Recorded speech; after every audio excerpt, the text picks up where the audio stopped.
Hi guys, morning guys.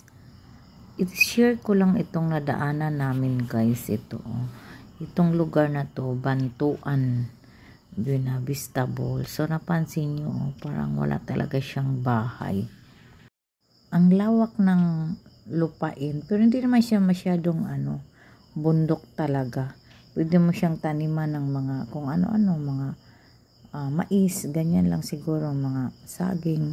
So, ayon sa aking pagmamarites, charot lang. Yung iba niyan, lupain na yan, nagiging timberland. So, ano ba yung timberland? Yung timberland, pagmamay-ari na ng gobyerno yung lupa na yan.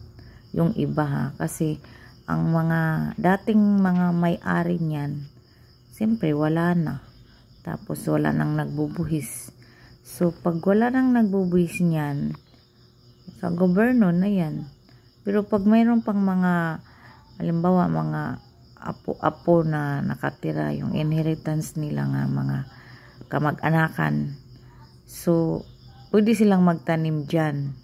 Pero hindi na nila yan, hindi na sila nagbabayad ng buhis. Kasi pag mamay-ari na ng gobyerno Ganyan lang.